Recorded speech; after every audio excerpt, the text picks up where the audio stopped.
But just as half-time was beckoning, Osula dived forward with a lovely side foot that was blocked by Akanji, went out for a corner. Then he had a steered header that was caught by Ederson. And to be fair to Sheffield United, they've had a good last 5 or 6 minutes. But at half-time, the Blues do lead by 1-0.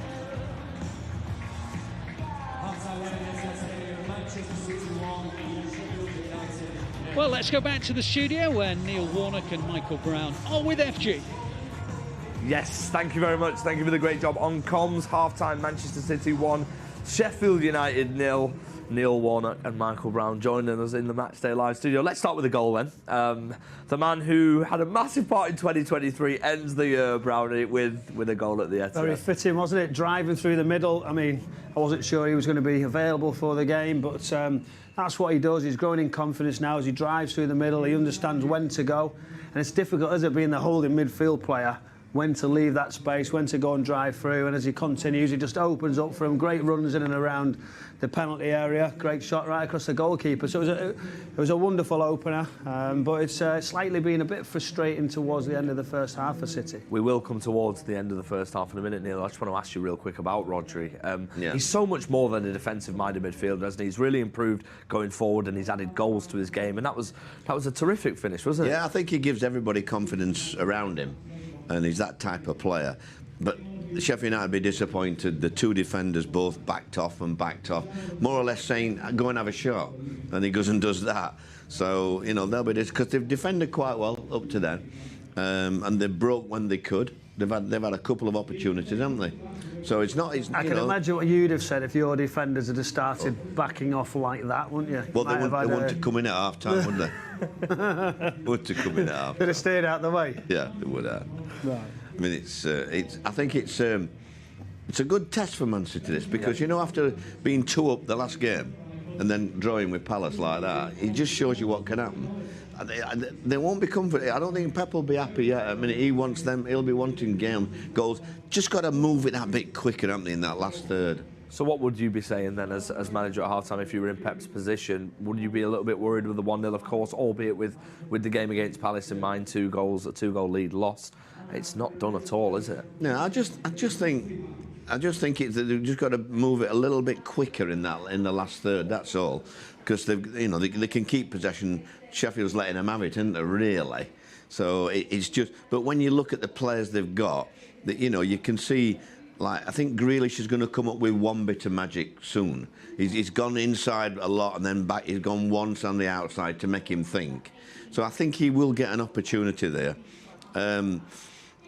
You look around and they're all playing easy within, but I think they've got to make it up. I wasn't sure Sheffield United were going to come as high with the defence and sort of say, right, we'll try and squeeze it, across the middle at times.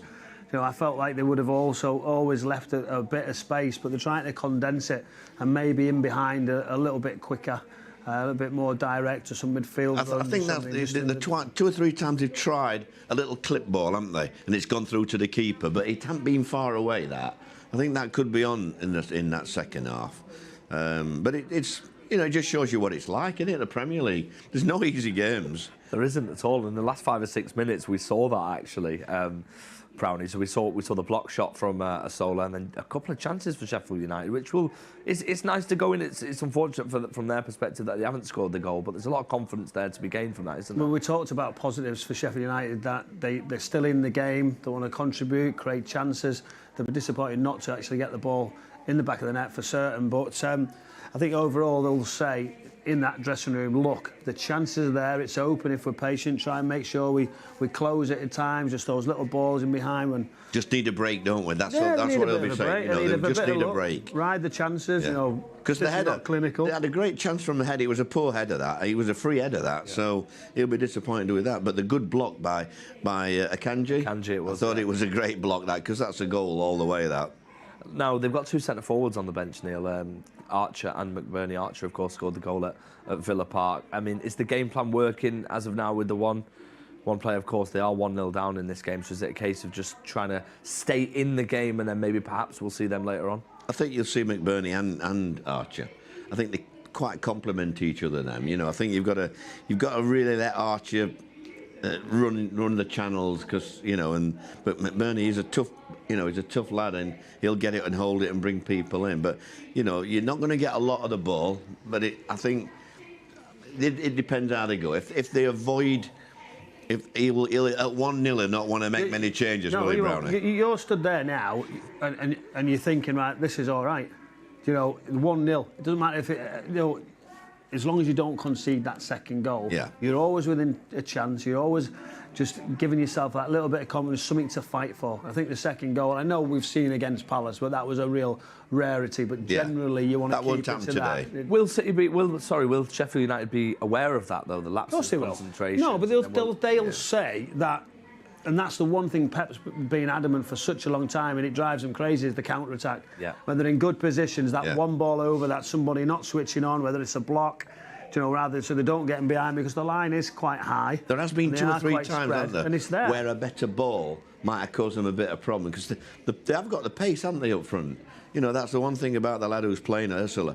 I think, Asula, isn't it, they call him? He's got pace and power, hasn't he? Yeah. So, they've got a bit. I think that's why McBurney will, it'll be a sort of 15, 20 minutes job, unless they go 2 down, and then he might be thinking of give him a rest and, There's got to be pressure on the ball as well, higher up. In the defensive system, when they lose it, get the pressure on the ball, so the ball's not going to be spun behind you. Because the longer it goes on, as you say, Sheffield United will look to make the substitution, look to freshen it up, look to try and get him behind. And what's nice is we might get to see Kevin De Bruyne. I mean, that'd be nice. That is a player on everybody's mind. So win first is most important, right? It's all about how you win, how you have that control, because that's where he has that respect, Pep Guardiola.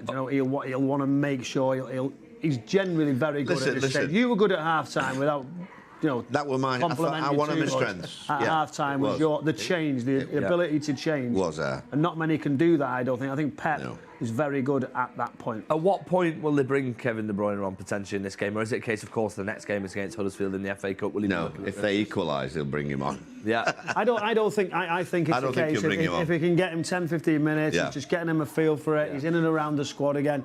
Ideally 2 or 3-0 up. Ideally. And then you just give him 10 minutes, get a feel for it. It's build him up. It's a real serious injury, that, isn't it? Shows you, Brownie, how much Pep cares. Yeah. He'd been booked in a game like this.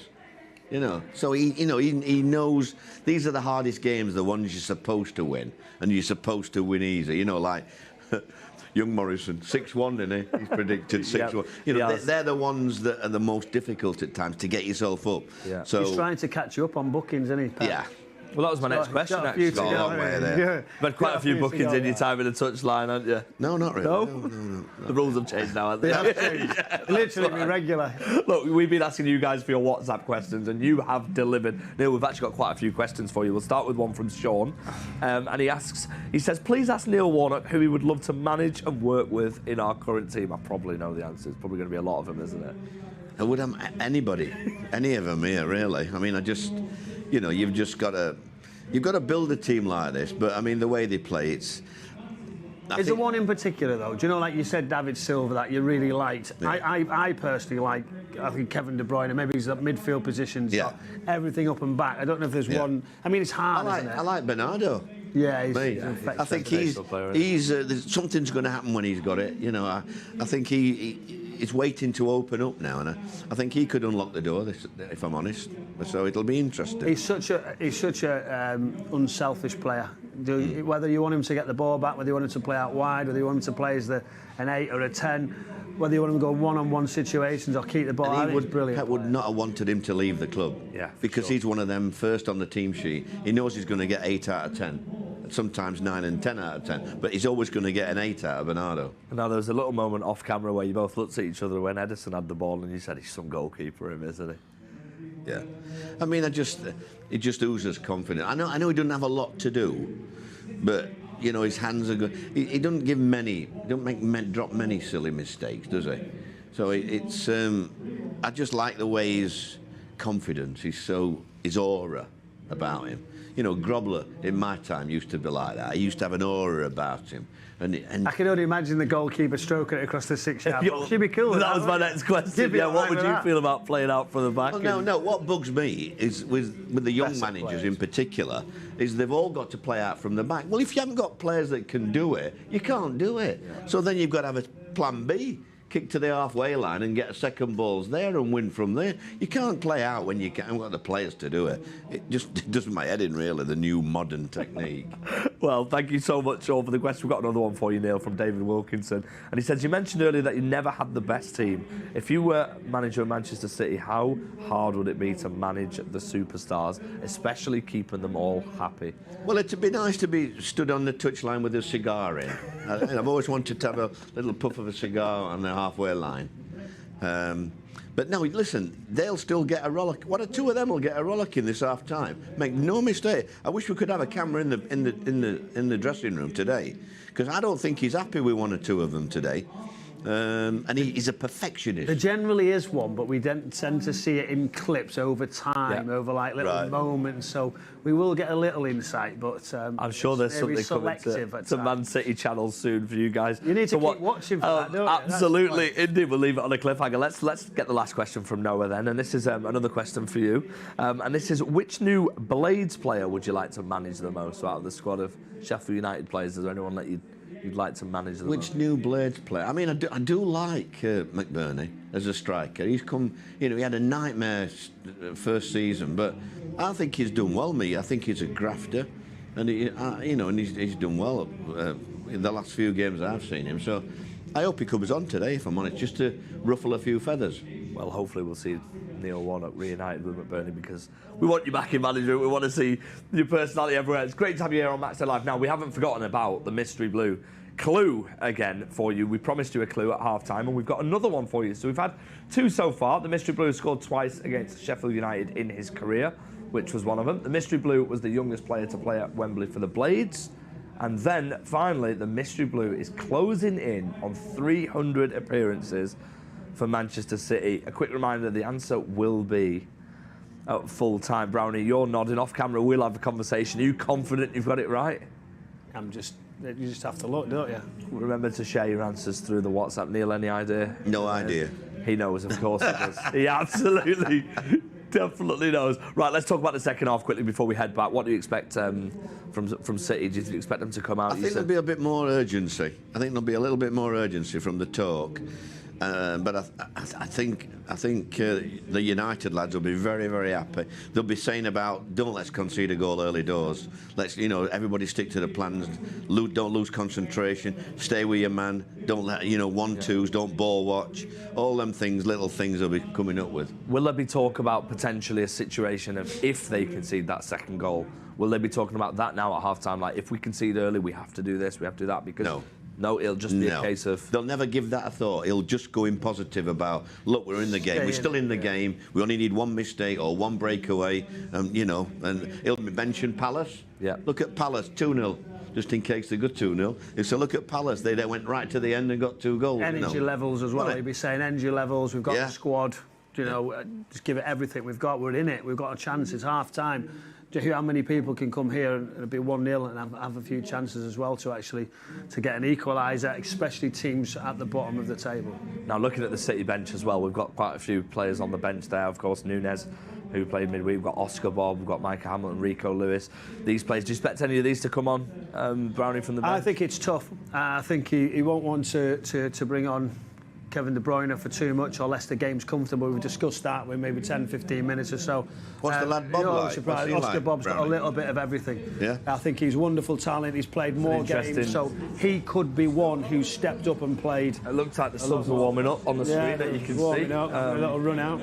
Interesting little run out. It's faster than me, that. It's fast, yeah. Oscar Bob would be interesting. Nunes as well, in the middle of the pitch. He can drive forward if he wants to change the midfield. He can really create and go through. Because he's done one of the lad Lewis. Yeah, when I watched him play, he looks a good player. Because they could do that as well. Sometimes a Kovacic could maybe be changed and they bring on Rico Lewis and just try and use it a little bit quicker. But, you underestimate the experience Kovacic has got in these situations. He complements Rodri really well as well, doesn't he? I mean, wonderful players, but sometimes as you know, you've got to do, you'd make those changes just to try something different. It's lovely to see Ruben Diaz there getting involved in the conversation, of course, motivating his teammates. It very much is a united squad here, isn't it, Brownie? That's the way that he's you a team player. Do you know, you'd be disappointed that he's not playing. He gives it all, ultimate professional, great condition, always ready. He's a fighter, isn't he? He's not maybe necessarily the best one on the ball that would drive through and join the midfield areas, but there's a nice little moment there. Look, he's getting them all now. together again now. Just to remind them, good habits. So is this just a case of the manager just pushing the points across get on again that and front foot. Get on the front foot. I had him running on the spot a couple of times, didn't I, Brownie? Half time. I've seen those circles like that where you've had to like get a ball in the middle and who'll tackle in the middle of the circle in the dressing room. Get on that one. Side foot tackle in the middle of the circle. He's just stood there laughing, going, "Well, he fancies it, he doesn't." That's it. Well, maybe at full time we can reenact that potentially. I never used to let Brownie tackle because he'd have gone over the top. Yeah, well. FG's been on the end of a couple of tackles. Yeah, absolutely. I'm staying well away. Champions League trip, didn't we? I am staying well away of Brownie. I learnt the hard way. Right, let's head back to our commentary team for the second half. It's 1-0 to Manchester City. Let's go back to Alistair Mann and Andy Morrison.